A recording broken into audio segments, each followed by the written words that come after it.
And welcome. This is day 36 of a series that I'm doing called A Basic Explanation of the Book of John for those unfamiliar with the Bible.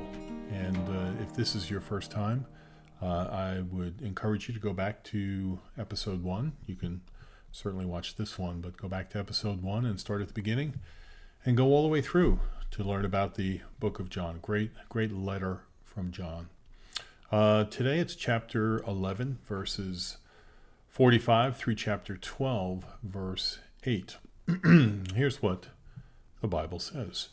Many of the Jews, therefore, who had come with Mary and had seen what he did, believed in him. But some of them went down to the Pharisees and told them what Jesus had done. So the chief priests and the Pharisees gathered the council and said, "What are we going to do? For this man performs many signs. If we let him go on like this, everyone will believe in him, and the Romans will come and take away both our place and our nation." But one of them, Caiaphas, who was the high priest that year, said to them, "You know nothing at all, nor do you understand that it is better for you that one man should die for the people, not that the whole nation should perish."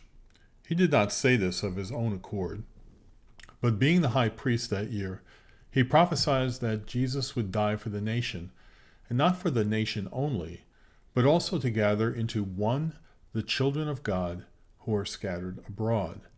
So from that day on, they made plans to put him to death.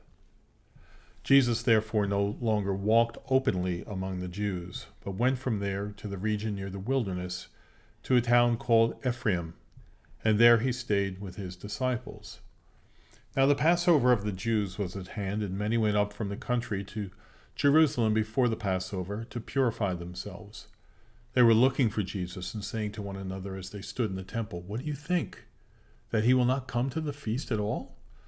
Now the chief priests and Pharisees had given orders that if anyone knew where he was, he should let them know so that they might arrest him.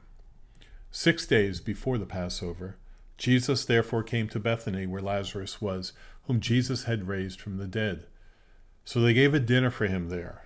Martha served, and Lazarus was one of those reclining with him at the table. Mary therefore took a pound of expensive ointment made from pure nard, and anointed the feet of Jesus, and wiped his feet with her hair. The house was filled with the fragrance of perfume. But Judas Iscariot, one of his disciples, he who was about to betray him, said, "Why was this ointment not sold for 300 denarii and given to the poor?" He said this not because he cared for the poor, but because he was a thief, and having charge of the money bag, he used to help himself to whatever was put into it. Jesus said, "Leave her alone, so that she may keep it for the day of my burial. For the poor you always have with you, but you do not always have me." So, here's the situation. The number of people who are believing in Jesus is growing, and the Pharisees are under increasing pressure to do something about it. They pull themselves together to develop some sort of a scheme. Now, where we have seen the Pharisees show their hatred for Jesus in the past, based on them not believing who he is, and him pointing out who they are, their concern at this point is more about Jesus stirring up a huge number of people who may alarm the Roman government.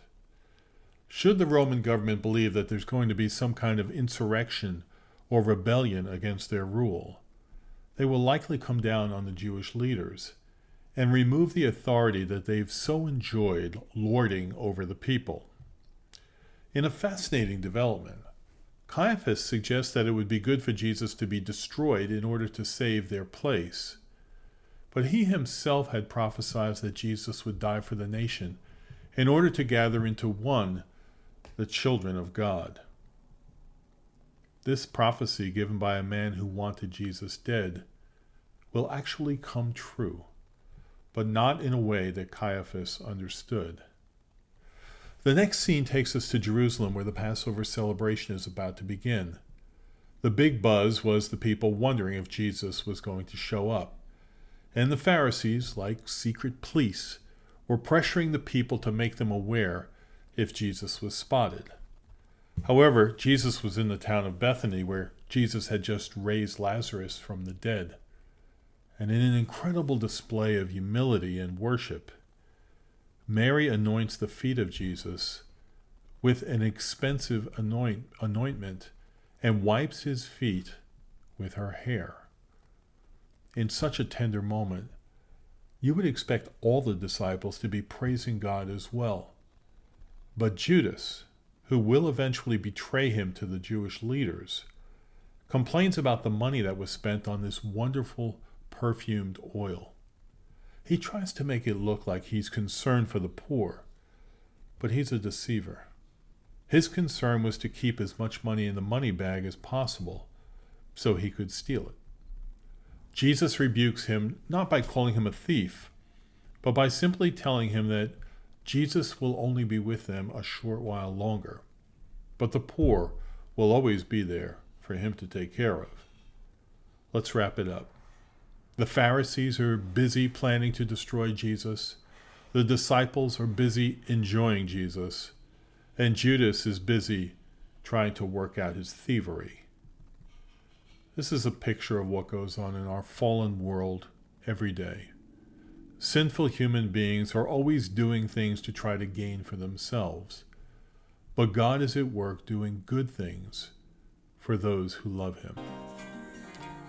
Pray tonight that God will continue to show you his truth through this book of John.